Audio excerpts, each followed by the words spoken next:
Option 1. Use Diabetes Destroyer. Full review link in description.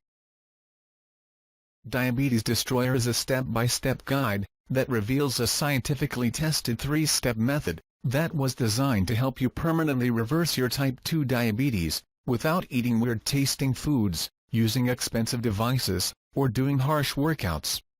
According to David Andrews, like you, he was also a type 2 diabetic.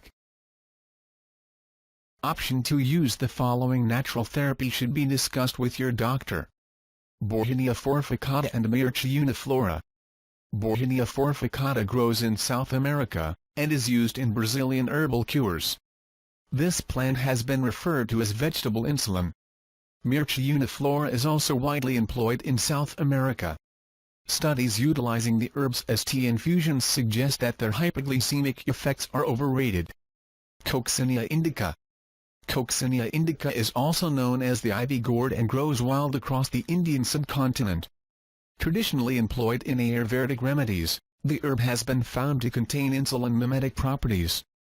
Significant changes in glycemic control have been reported in studies involving Coccinea indica, and experts believe that it should be studied further.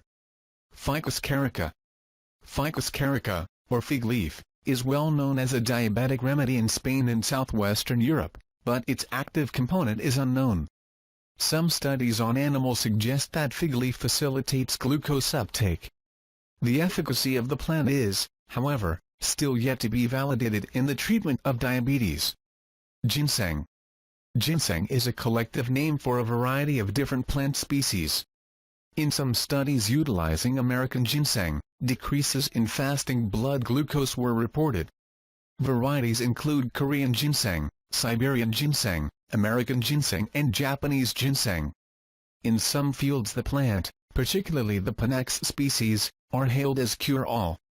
As is the case with many of the herbs employed around the world in the treatment of diabetics, further long-term studies are needed to verify the efficacy of ginseng. Gymnema sylvestre. Gymnema sylvestre is also employed in traditional Ayurvedic medicine. The plant grows in the tropical forests of southern and central India, and has been linked with significant blood glucose lowering. Some studies in animals have even reported regeneration of islet cells and an increase in beta cell function. Mammardika charantia. Mammardika charantia goes under a variety of names and is native to some areas of Asia, India, Africa and South America. Marketed as charantia, it is also known as Karela or Kerala and bitter melon. The herb may be prepared in a variety of different ways, and may be able to help diabetics with insulin secretion, glucose oxidation and other processes. Acute effects on blood glucose levels have also been reported. Ocimum sanctum. Ocimum sanctum is an herb employed in traditional Ayurvedic practices, and is commonly known as holy basil. A controlled clinical trial showed a positive effect on postprandial and fasting glucose, and experts predict that the herb could enhance the functioning of beta cells, and facilitate the insulin secretion process. Opuntia streptacantha. Opuntia streptacantha is commonly known as the prickly pear cactus in the arid regions where it grows. Inhabitants of the Mexican desert have traditionally employed the plant in glucose control.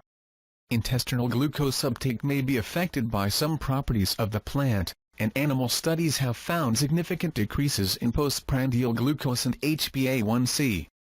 Once again, to validate the prickly pear cactus as an effective means of aiding diabetic patients, long-term clinical trials are needed. Silybum marianum.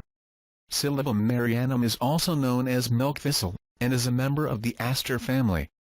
Silymarin contains high concentrations of flavonoids and antioxidants, some of which may have a beneficial effect on insulin resistance.